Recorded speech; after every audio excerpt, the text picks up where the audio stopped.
So welcome or welcome back to my channel. Again, my name is Jap. So, kumusta naman po kayo guys? So yun guys, maraming salamat po pala sa walang sawang pagsubaybay sa ating pong daily love reading. And sa mga nais po magpa-private reading, iiwan ko na lang po yung link sa ating pong description box below. Or pwede niyo ako guys i-direct message sa ating pong Facebook, ayan, Jade Tarot. Okay, so tignan natin guys, kanina bang love reading yung masasagap natin ngayon? Okay, so kanina bang love reading yung masasagap natin ngayon? Kanina bang love reading yung masasagap natin ngayon?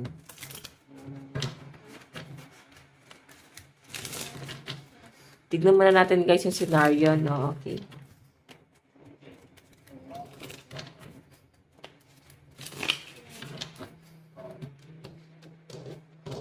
Okay,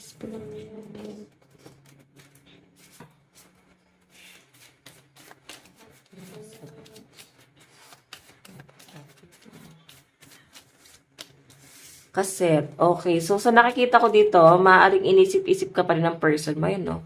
Kaset. Outdated. Thinking, conditioning, replaying events over and over. So, alam nyo guys, itong person na to, iniisip-isip ka niya. Maaaring merong nangyari dito na para bang nagpaparealize niya sa person mo ng mga bagay-bagay. Siguro namimiss ka niya sa pag may nakikita siyang isang event or celebration, or pwedeng, lagi kanya guys naaalala. Ganun yung pinapakita sa akin dito. Naalala kanya pag may nangyayari sa kanya, like, sa trabaho, ayun no, separation. So, I think guys, itong person na to, bigla-bigla ka na lang guys papasok sa isipan niya. Kahit na parang hiwalay na kayo na itong taong to. Ayun no. Madalas mag-reminisce itong taong to. So, sa pagre-reminisce niya, ikaw pa yung naaalala niya. Okay, so tignan pa natin. Meron tayong axe. Diba yun, no? Break up, separation, stop pattern, silent treatment. So, I think, guys, itong taong to, bigla ka na lang pong iniwan nito. Okay, bigla ka na lang yung iniwan. Yun yung nararamdaman ko sa kanya. Ngayon, guys, parang iniisip-isip ka niya. Though, iniisip mo rin naman to si person, nandun ka sa point na para bang minsan, hoping ka pa rin, or parang namamanifest mo siya. So, sa pinapakita sa akin guys, hiwalay na kayo na tong taong to. Iniisip niya siguro guys yung mga conflict na nangyari sa inyo. Hindi man guys sa relationship, I think conflict dahil sa mga hindi mga magagandang nangyari. Like, bigla na lang guys nagkaroon ng ending sa inyo nang walang malang paalam. Walang clarification. Parang ganon. Walang closure. Okay, so meron tayo guys healthy choices. Diba? Parang itong taong to guys, mas nag-focus po to talaga sa career niya. Meron tayong abundance. Ayun, naging maganda yung dali ng pera ng person mo. Ito yung mas pinagtunan niya ng pansin ngayon. Okay. Camera. So, kung meron kayo guys picture ng magkasama, parang nakikita ko sa person mo guys, lagi ka nitong tinitignan. Or iba sa inyo guys, baka nga ini-stalk ka pa nito. Ay no, the runner. Siguro hinabol mo to. Kasi naisip niyo guys yung paghahabol na ginawa mo sa kanya nun eh. Ay no. Naisip itong person na to yung hinabol-habol mo siya, tapos parang hindi kanya guys pinansin. Sobra yung pagsisisi nitong taong to guys na to. Okay, so titignan pa natin guys. Okay. So ayan, baka guys nauumay na iba sa iyo at puro X na lang yung binabasa ko. Hindi magagawa guys, puro X yung lumalabas dito. Okay, so ito yung energy mo. Ito yung kay person. Tignan muna natin guys. Nararamdaman ng person mo. Nararamdaman ng person mo.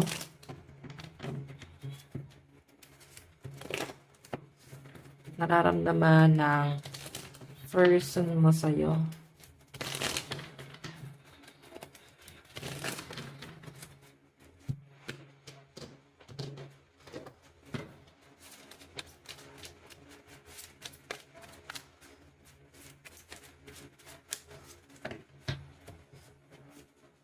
Okay.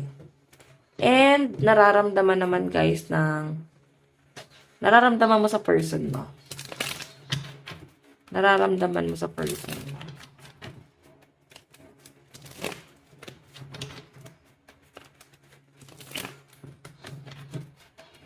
Nararamdaman mo sa person mo.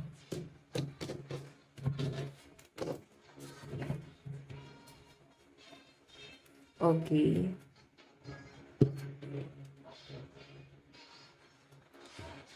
So, dito muna tayo guys sa energy ni person, no? Ano nararamdaman niya sa'yo ngayon? Okay, ito kasi guys, current situation. Okay. Parang baligtad yung card ko. Yes, baligtad nga siya. Okay, so alam nyo guys, ito si person. Ay, no, nag-iisip-isip siya ngayon. Marami itong nare-realize ngayon. So, pwede guys, nakakausap mo tong person na to. Pero mukhang nakakapag-isip-isip na po siya ngayon. Marami na siya guys nare-realize, nagninilay-nilay.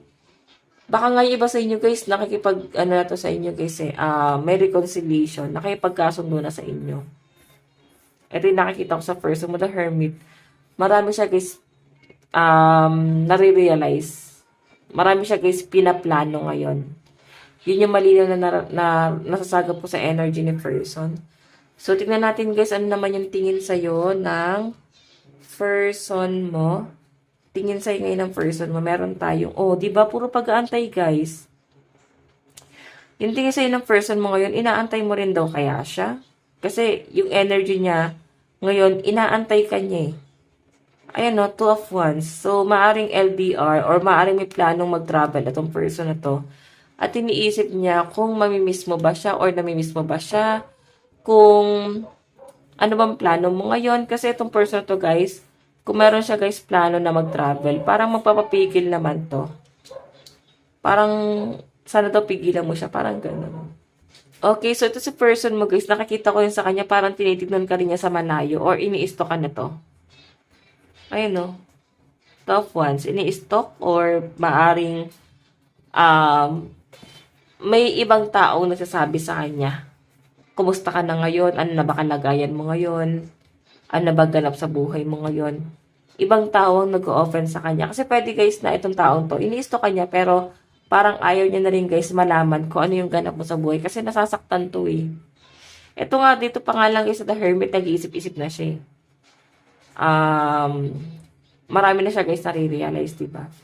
So, tignan natin guys, ano naman po yung magiging action ni person. Meron tayong, diba, 5 of Wands. Feeling niya kasi guys, once na makipag-reconcile siya sa inyo or once na ayusin niya pa ulit yung connection yung dalawa, parang baka awayin mo pa siya. Parang ganun. Kasi hindi naging madali, no? Hindi naging madali yung mga nangyari or naganap sa connection yung dalawa. Kasi bago ata kayo guys naghiwalay ng person mo, mukhang matindi yung pinag-awayin yung dalawa. At hindi ka naman guys iniwan ng person mo guys ng ganun-ganun lang. Nakita ko sa person mo guys, parang nagkaroon pa siya guys ng maraming realization or maraming pinag-isipan niya talaga guys ng matagal. Yung iba sa inyo guys pwede nagsasama pa kayo pero ayan, parang konting-konti na lang talaga na maling desisyon, pwedeng itong relasyon na to guys mag-end siya. Okay, parang magkaroon pa ulit guys ng pag-aaway mo kung hindi na talaga siya mag-work. Pero sa person mo guys, binibigyan ka pa ng chance na baka maayos to. Tignan natin guys, ano naman po yung magiging, ayan, ano naman yung magiging outcome? The Devil. So, gulong-gulo eh. Wala pa ako nakita guys na magiging action ni person kasi ngayon, gulong-gulo yung isip niya. Iniisip niya, saan na ba patungo? Ano na ba mangyayari? Ano na ba yung magiging ganap? Ganon. Iniisip niya agad guys, ano yung magiging outcome once na makipag-reconcile siya sa inyo. So, malakas guys yung fire sign sa side ni person. Aries, Leo, Sagittarius. Pwedeng meron na siya guys ibang kakonect, pero naiisip ka pa rin niya. Tignan natin guys, yung bottom of the deck, meron tayo guys, Death and River. So, I think guys, ito magkakaayos pa kayo na tong taong to kasi may new beginning. Okay, maayos at saka maayos din pa rin guys itong relasyon na to. Pero itong person na to guys, yung unang gagawa ng move. Kasi wala kang gagawing ano dito move. Siya yung parang kailangan makipag-reconcile. Siya yung kailangan gumawa ng first move. Kasi parang ikaw, pagod ka na. Pagod ka nang gumawa ng first move or magmakaawa sa kanya. Yan may mga water sign dito sa side ni person. Cancer, Pisces, Scorpio. So parang hinahayaan na lang ata guys. Okay, sobrang haba ng pasensya nyo guys ito sa relasyon na to. So, sa side mo guys, ang nararamdaman sa person mo, meron tayong Four of Pentacles. Alam nyo guys, ito ha, inantay mo pa talaga to guys magpakatino. Sa pinapakita sa akin, no, inantay mo talaga magpakatino tong taong to. Or inantay mo na magbago. Kasi Four of Wands, hoping ka talaga na magbago pa tong taong to. Okay? So, tignan natin guys, ano naman po yung magiging, ayan, ano naman yung magiging, tingin mo sa person mo. Meron tayong, so, alam nyo guys, nangihinayang ka pa rin kasi, pwedeng kahit papano guys, naging part siya ng family mo, or pwedeng, nakilala siya guys ng family mo. Kumbaga parang, siya lang yung napalapit sa'yo sa family mo Okay, kasi family guys yung tinitignan mo rito So, iba sa inyo guys, ayun, maaring nangihinayang ka kasi tinuring mo na siyang family mo or umasa ka na siya na talaga yung makakasama mo habang buhay. Okay, iba naman sa inyo guys, pwede nakilala na talaga ng pamilya. So, parang ang pinangihinayangan nyo guys is maputol ng ganun-ganun na lang talaga yung connection yung dalawa.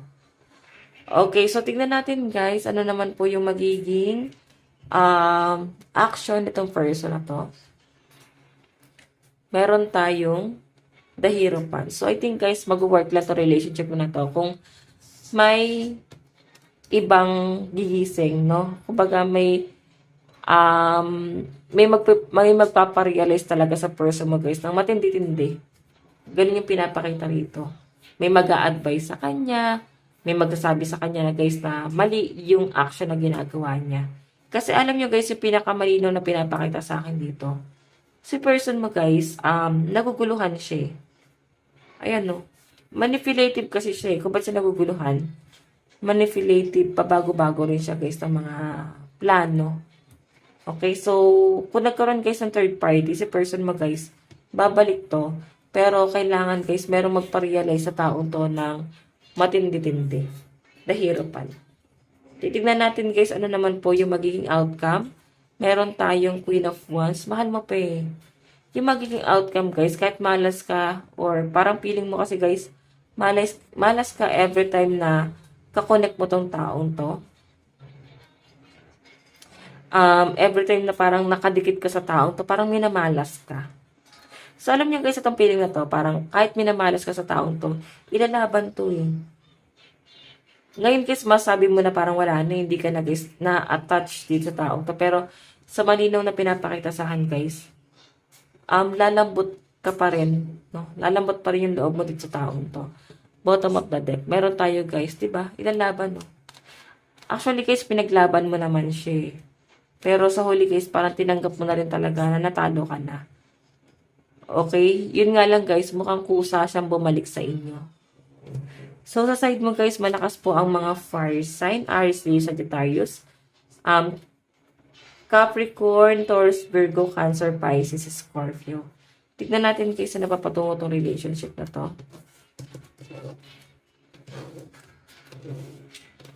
Okay. Sana po patungo to, no? Ayan, ang hirap kunin ng cards. Kunin natin guys ito. Sana patungo yung relationship nila, Spirit Guide.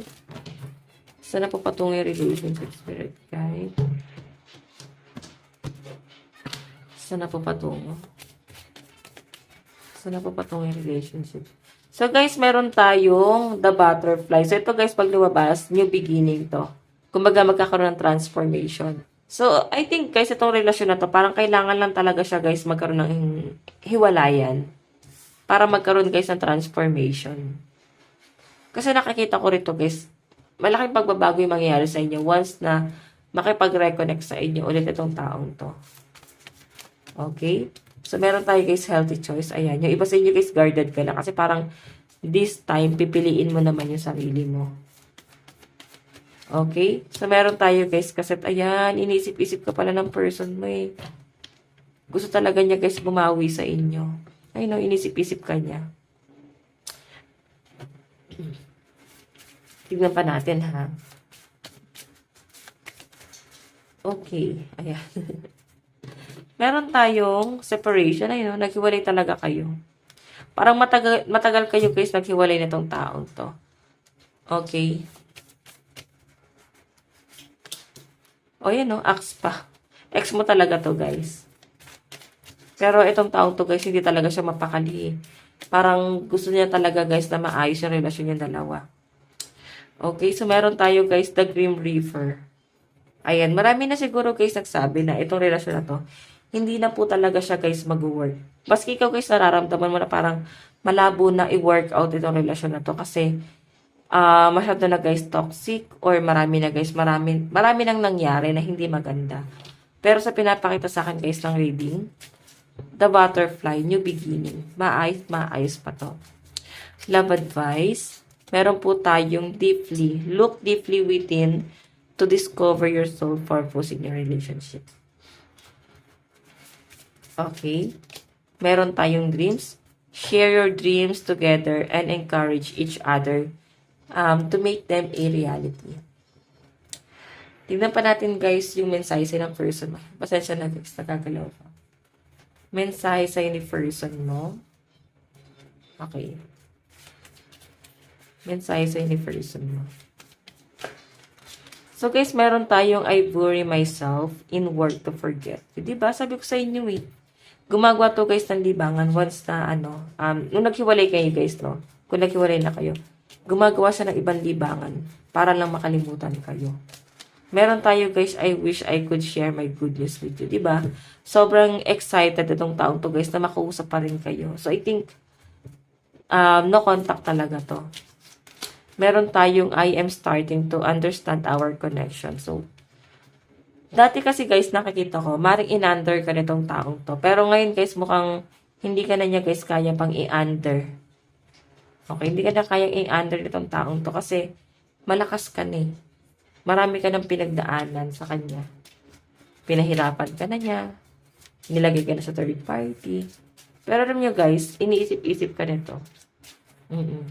So guys, ito lang naman po ang inyong daily love reading. Bukas po ulit. God bless and love you all. Bye-bye po. God bless. Bye-bye.